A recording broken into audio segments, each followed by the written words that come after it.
Hello， 觀眾朋友，大家好，歡迎收睇我哋視頻。咁我哋呢期來到第3期海怡灣前面呢度海邊綠道呢度啊，呢度可以落嚟可以踩下單車、跑下步、散下步之類嘅啊。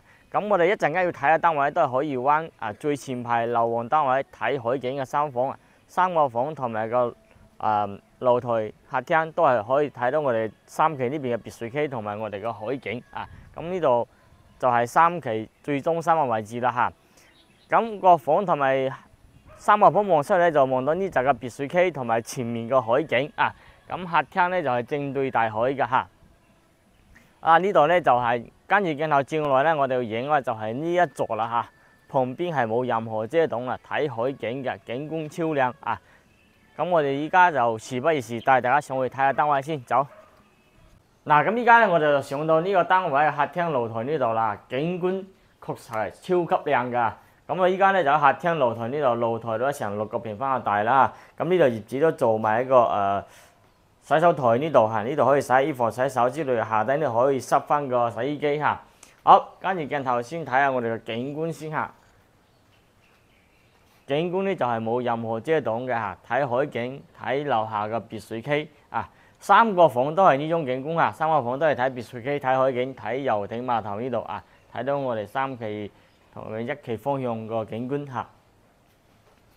好啦，咁睇完景觀，你就帶大家睇下室內嘅格局先啊。好啦，睇完陽台景觀，你就帶大家睇下室內嚇。陽台、飯廳、客廳3個房都係睇別墅區、睇海景，冇任何遮擋啦嚇。咁入翻嚟睇下室內，咁依家咧就係客廳位置啊，防網紗燈都係做好晒㗎啦，窗簾、空調啊，家私都係帶埋嘅。業主就係搬走咗一張飯台嚇。咁呢度咧就係客廳嘅位置啊。客廳呢度呢啲家私嘅話質素都係比較靚嘅嚇，一張都非常之好重嘅重量嚇。咁呢邊咧就係電視機、空調位啊。咁呢度咧就係客廳情況啊。咁呢度咧就係飯廳呢度啦嚇。飯廳呢度業主係將個飯台搬走嚇，搬去深圳啦嚇。咁過翻嚟呢邊咧就係我哋個飯廳位置嚇。唔係廚房位講錯，呢度係廚房位，係個 U 字形㗎。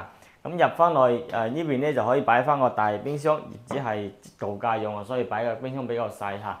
咁呢度咧就係指示爐，咁呢啲櫥櫃咧都係開發商嘅膠樓標準嚇。咁望出去啲後邊咧係冇樓遮住嘅，呢座樓下可以睇到遠處個山景啊，同埋樓下呢個後邊嘅村民嗰啲農田景觀啊。咁呢閘門後邊呢個空位呢度咧，其實可以做翻一排櫃啊，電仔個櫃啊，可以收入其他嘢嘅。咁呢閘門其實拆咗都 OK 㗎嚇，因為外邊仲有一閘門嚇。呢度咧仲有一閘門，呢度入嚟呢就屬於自己屋企啊。呢度業主係換翻個密碼鎖啦嚇，密碼鎖啊，用呢個入戶花園業主都封埋個窗啊。咁呢排呢，如果係裝修下定製一排鞋櫃呢，就睇到更加靚嚇。咁呢啲燃氣表啊，同埋嗰個熱水爐啊，可以做翻個櫃冚住，更加美觀嚇，更加美觀啊！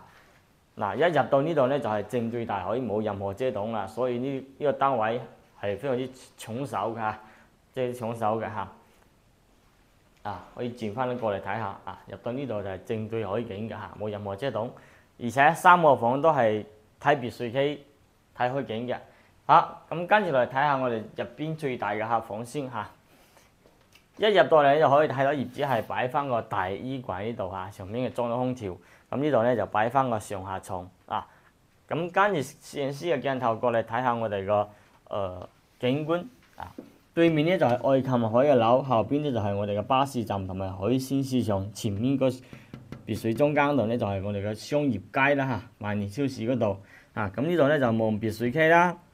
望到前面個海景、遊艇碼頭係冇任何遮擋嘅。依家係陰天，如果天時好嘅時候，景觀就更加靚嚇。影出嚟就冇咁靚，如果實體睇嘅話，後果更加靚嚇。好啦，咁大客房出嚟旁邊咧就係我哋嘅洗手間。咁呢個洗手間都係做到公室翻嚟嘅，而且都帶有窗嘅嚇。打開窗都係睇海景、睇別墅區嘅嚇。咁過翻嚟呢邊咧就係我哋第2個客房啊。咁客房呢邊咧都係可以睇到別墅區、睇海景嘅嚇，光線係非常之足。咁我哋依家影嘅視覺下都係比較真實嘅，依家係陰天嚇。咁入內咧就係除咗我哋啱先客廳打開一盞燈嚇，所有房我哋都冇開燈嘅，光線係非常之足啊，非常之足啊。嗱，咁呢邊咧就係我哋個主人房啦嚇，主人房亦只係擺翻個2米嘅大床呢度嚇，2米大床。咁呢邊就裝翻個電視機嚇。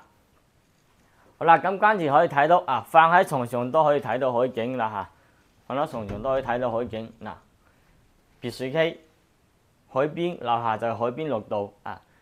咁呢啲景觀係超級無敵靚㗎，喺三期嚟講，就得呢座樓有啊，海怡灣就小區就得呢一座樓係有呢種景觀嚇。當時開盤都係最貴啊，都係靠關係先攞到呢種單位嚇，因為一座有3個單元，一層就3套啊，所以景觀係超級靚嘅啊，而且係正對海景嘅。其他小巷就冇呢個海景啊，就冇咁樣嘅別墅區啊，睇別墅景。咁呢個單位依家都係紅本在手，隨時過戶呢種嘅嚇。咁依家價錢咧都係跌咗好多啦嚇。之前15年年底買嚟嘅時候都係差唔多90萬嘅，依家53萬8就可以攞低53萬8嚇。咁如果有興趣嘅觀眾朋友咧，就可以聯繫翻小汪過嚟睇睇啊。咁呢條片嘅大概內容咧，我就介紹到呢度嚇。如果有嘅話，同小汪聯繫翻。過年前呢個樓下都有成交一套，當時成交價係63萬賣出去嘅嚇。咁呢套咧就僅僅需要53萬8啊，業主急售。單位係非常之靚嘅，單位係非常之靚嘅。有意向嘅觀眾朋友咧就過嚟睇睇。OK。